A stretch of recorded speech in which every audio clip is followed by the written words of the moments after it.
आप सभी व्यूअर को मेरा नमस्कार, आदाब एवं सत श्री अकाल। मैं डॉक्टर विजय वर्मा। आज हमारा फ्लूइड थेरेपी के ऊपर 4th वीडियो है और आज के वीडियो में हम बात करेंगे कि ऐसी कौन कौन सी परिस्थितियां हमारे एनिमल में आ जाती हैं जिसकी वजह से उस एनिमल में एसिडोसिस की कंडीशन डेवलप हो जाती है, या ऐसी कौन कौन सी परिस्थितियां आ जाती हैं कि उस एनिमल में एल्कलोसिस की कंडीशन डेवलप हो जाती है। साथ में हम आपको ये भी बताएंगे कि अगर किसी एनिमल में एसिडोसिस की कंडीशन डेवलप हो रही है तो उसमें आप कौन से फ्लूइड को सिलेक्ट करेंगे, और इसके अलावा अगर एल्कलोसिस कंडीशन डेवलप हो रही है तो उस जगह पर भी उस एनिमल में कौन से फ्लूइड को आपको सिलेक्ट करना चाहिए। इन सभी बातों के बारे में आज हम विस्तार में चर्चा करेंगे।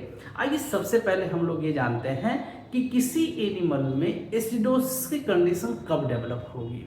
सबसे पहले हमेशा समझिएगा, एक ब्रॉडली मैं आपको बता देता हूँ कि अगर किसी भी एनिमल में जो एसिड मेटाबोलाइट हैं अगर उनका प्रोडक्शन बहुत ज़्यादा हो जाएगा तब एसिडोसिस की कंडीशन डेवलप होगी, या अगर किसी एनिमल में जो एसिड मेटाबोलाइट है उनका रिटेंशन बहुत ज़्यादा हो जा रहा है, मतलब वो शरीर से बाहर नहीं निकल पा रहे हैं, तो उस कंडीशन में एसिडोसिस डेवलप हो पाएगी।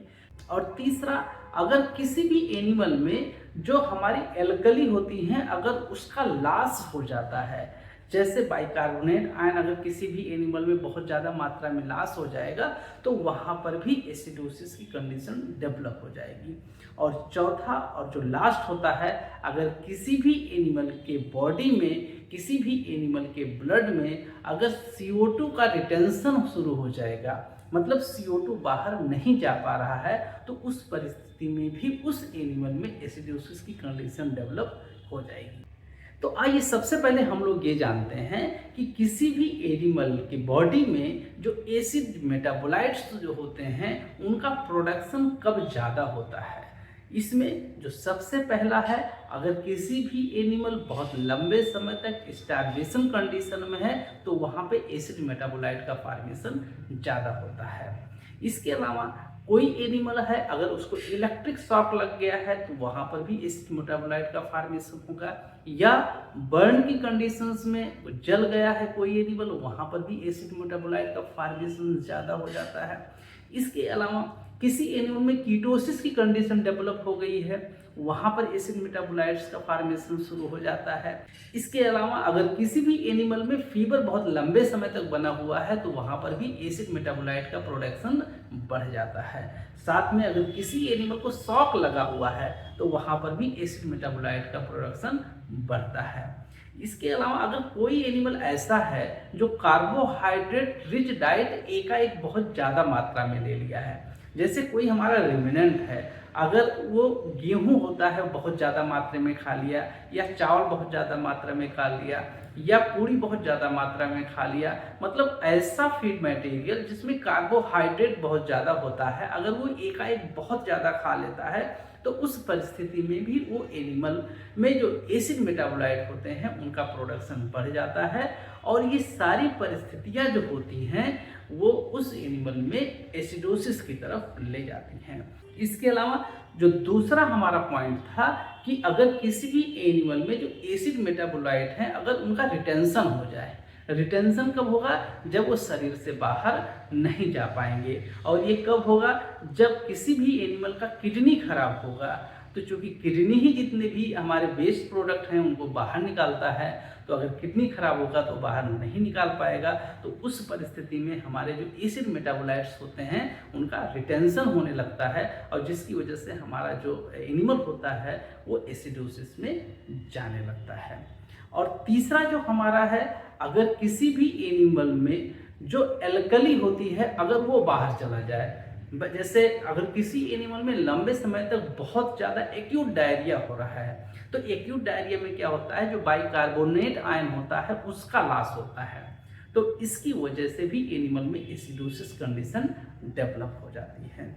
चौथा, अगर किसी भी एनिमल में CO2 का रिटेंशन होने लगेगा। अब समझिएगा कि CO2 का रिटेंशन कब होगा, जब वो एनिमल प्रॉपर ब्रीदिंग नहीं कर पाएगा, सही से सांस नहीं ले पाएगा, और ये जो हमारा एनिमल है सांस कब नहीं ले पाएगा, जब किसी भी एनिमल में बहुत सीवियर निमोनिया की कंडीशन डेवलप होगी, तब वो सही से सांस नहीं ले पाएगा। साथ में अगर किसी भी एनिमल में प्लूरिसी की कंडीशन डेवलप हो रही है तो वहाँ पर भी वो एनिमल सही से सांस नहीं ले पाएगा। और इसके अलावा अगर किसी भी एनिमल में पल्मोनरी इम्फाइसेमा की कंडीशन है तो उसमें भी CO2 का रिटेंशन होगा।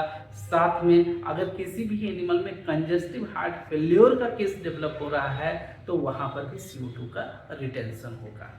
और इसके अलावा लास्ट में अगर किसी एनिमल को हम हाई डोज में एनेस्थीसिया दे देते हैं तो वहाँ पर भी CO2 का रिटेंशन होने लगता है, और जिसकी वजह से वो एनिमल जो होता है उसमें एसिडोसिस होने लगती है।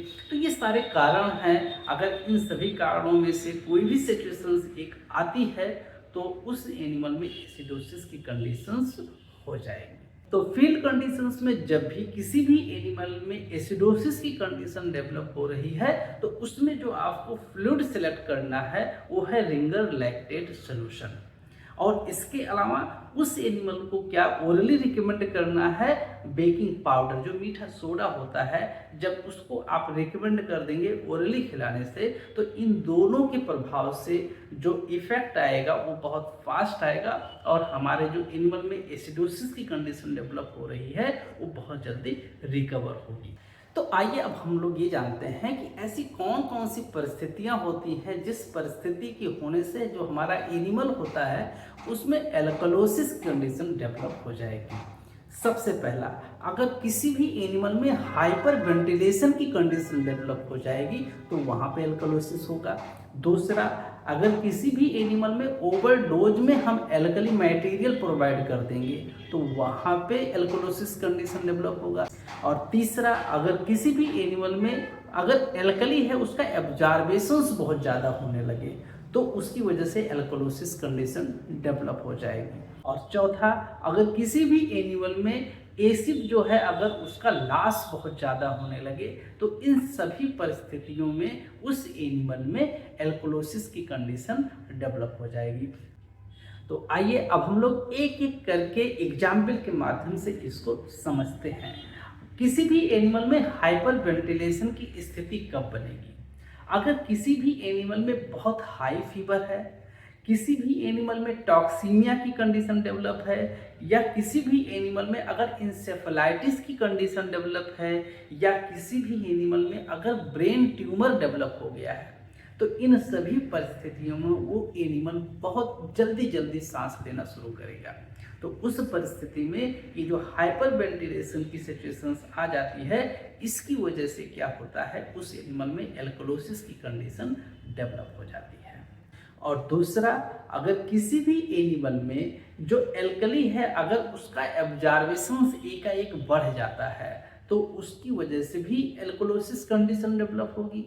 और ये सिचुएशंस कब देखने को पाएंगे?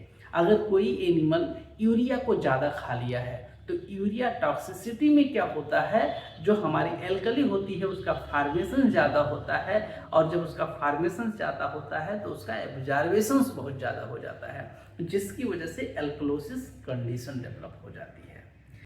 और तीसरा, अगर किसी भी एनिमल को हम एल्कली की ओवरडोजिंग कर दें, और ये ओवरडोजिंग होती कैसी है ऐसे समझिएगा।